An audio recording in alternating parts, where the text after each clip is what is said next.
Star Wars Outlaws is the bold new Ubisoft game exploring that gritty corner of the iconic galaxy far, far away. Here to tell me all about it is Julian Gerighty, creative director on Star Wars Outlaws. Thank you so much for coming. Thank you for bringing a new Star Wars game for us to take a look at today. I am so excited. Yeah, I'm excited too. We've been sitting on this one for a bit, so it feels like such a relief. It's out there. To start talking about it, not to refer to it by its code name. We can talk about Star Wars Outlaws. We can say the full legal title of the game. It's awesome. Give me sort of like a pie in the sky overview on what this game is.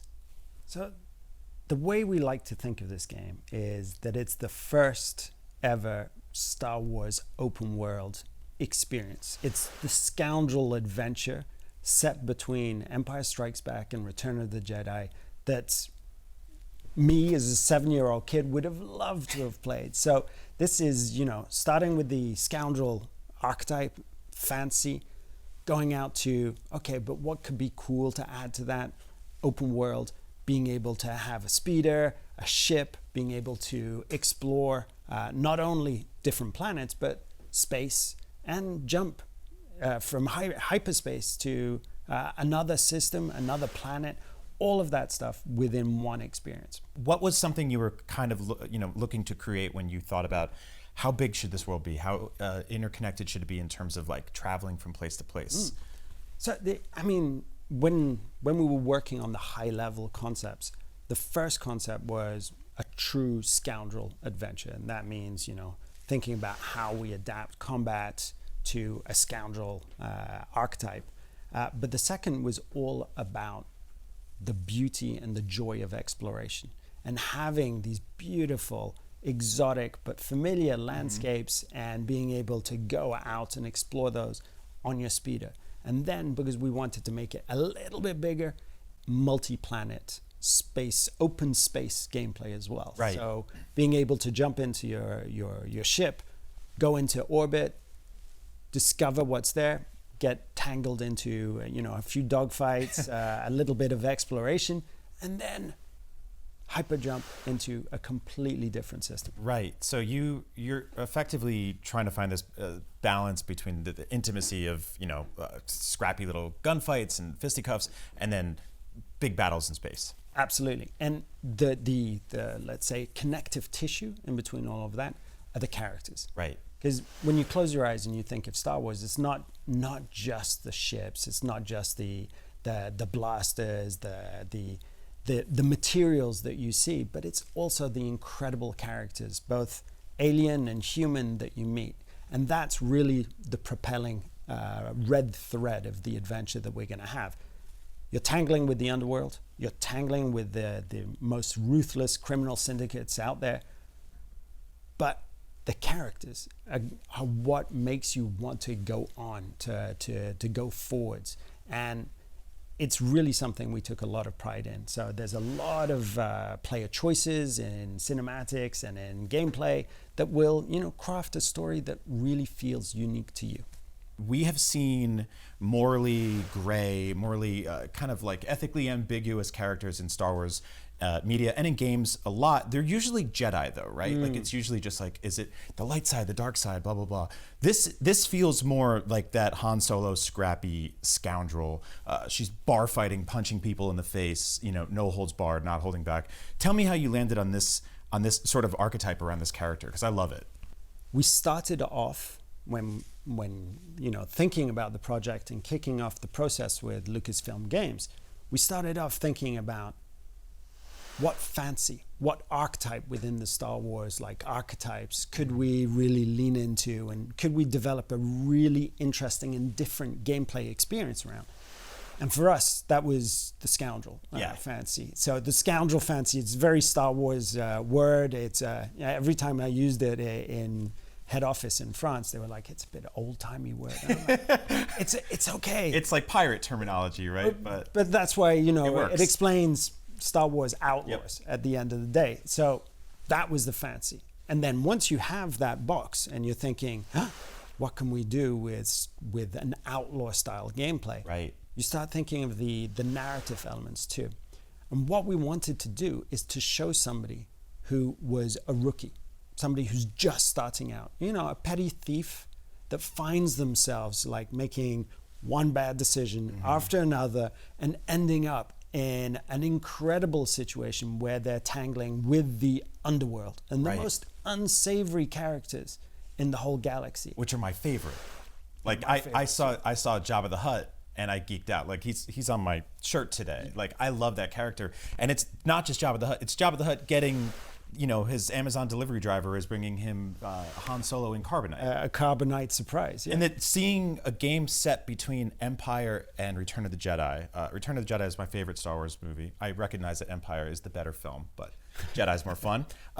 This is an area that hasn't really been explored in Star Wars games, I think, since Shadows of the Empire, which is also focused on it's the sort of like derelict corners of the galaxy. Yep. Why there and now, right? Why that timeline? Because you're playing with a lot of different criminal syndicates and stuff like that. The Empire has been taken down a peg a little bit, but they're building back up. Why was that the era to speak in? The first one is because the team is incredible fans of this era, right?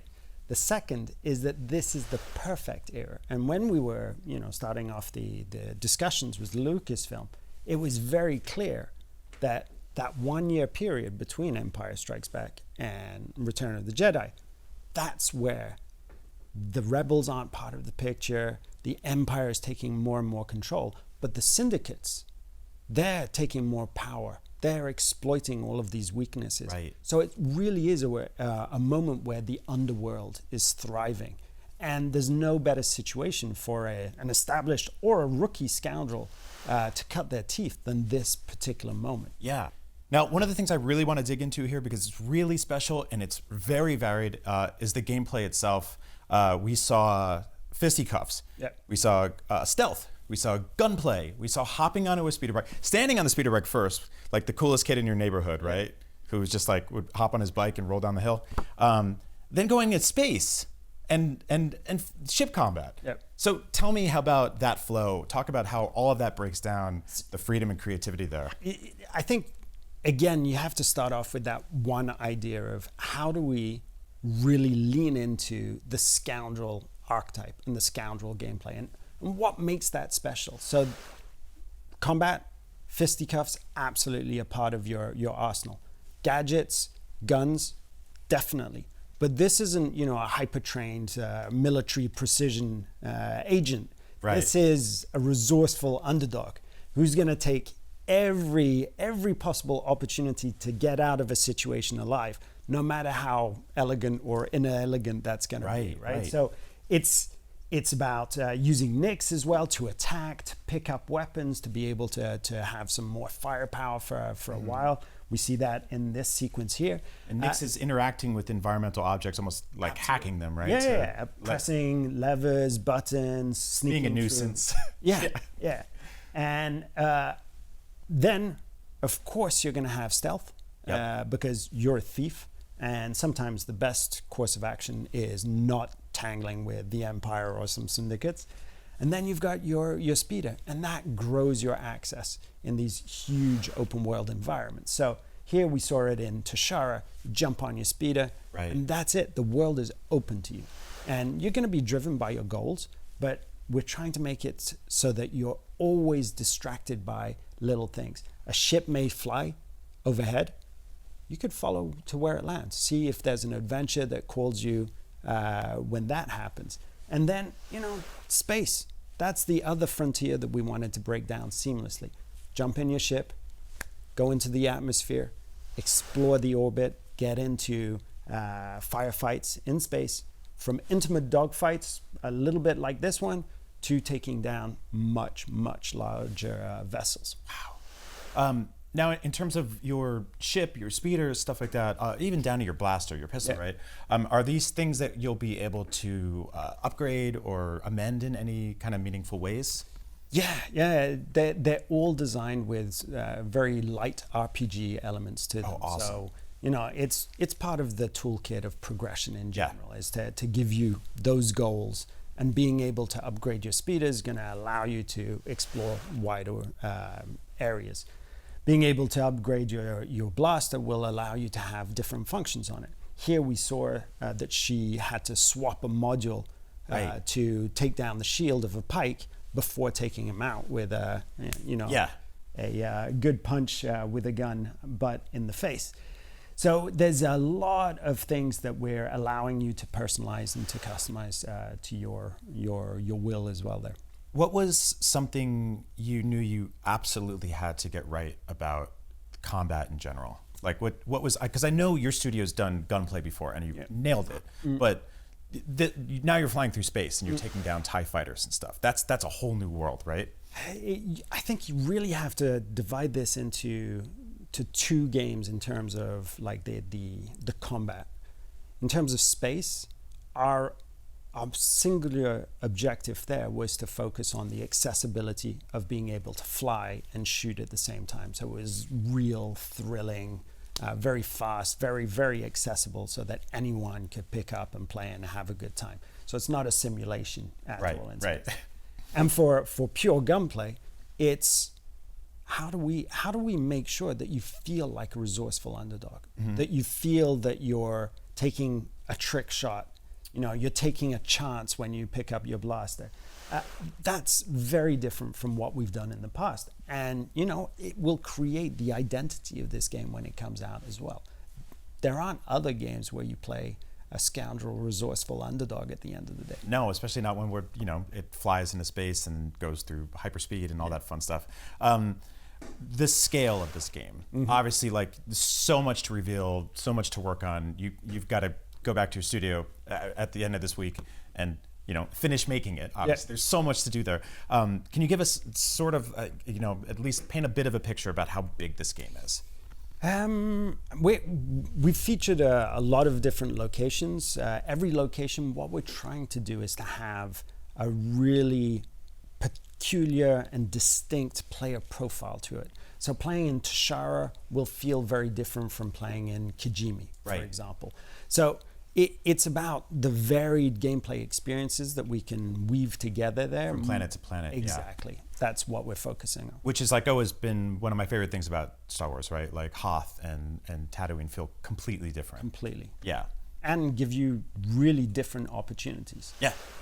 So that's really our big focus at the moment. It seems like there is, we talked a bit about the morality. There's a sequence in which you can kind of be like, I'm not paying for this. I'm just going to walk out, which immediately puts you on the most wanted list in the region. Is that playing into a sort of a larger morality system? Yes. Okay. So it's a great question because for us, when we were thinking, again, scoundrel fantasy. Right. What's the scoundrel fantasy? What can our hero, Kay Vess, and her companion, Nyx, do? Yeah. They can fight, they can bar fight, they can gunsling, but they can sneak. They're thieves, so they know their way around fights instead of through them. And of course, they can talk. Right. They're smooth talkers. And because she's a rookie, she doesn't maybe have the confidence that some of the other more legendary characters have, but she's finding her way out, and she fakes it until she makes it. And we're giving players the option of making dialogue choices because we want them to role play that scoundrel too. And that feeds into something we're calling the reputation system for the time being, but it's built around this concept that as a scoundrel, you live and die by your reputation with the different criminal organizations, the syndicates, the villains that you're going to meet. So you can craft your relationship with each one of those separate syndicates, and of course that will unlock, if you're in good terms, it'll unlock jobs for you, contracts, better prices, access to faction territories, that type of thing. If you're in a bad way with them, they're going to send people after you. Oh man. So I love it. Stealing from one to pay the other, the full-on scoundrel fence. Oh my God, I love it so much. Good luck in the game. I cannot wait to play the full thing. Thank you so much. Thanks for coming. That was Star Wars Outlaws. Thank you so much. I cannot wait for this game. For all things Star Wars, Rancors, Gamorrean Guards, Hutts, and more, stick with IGN.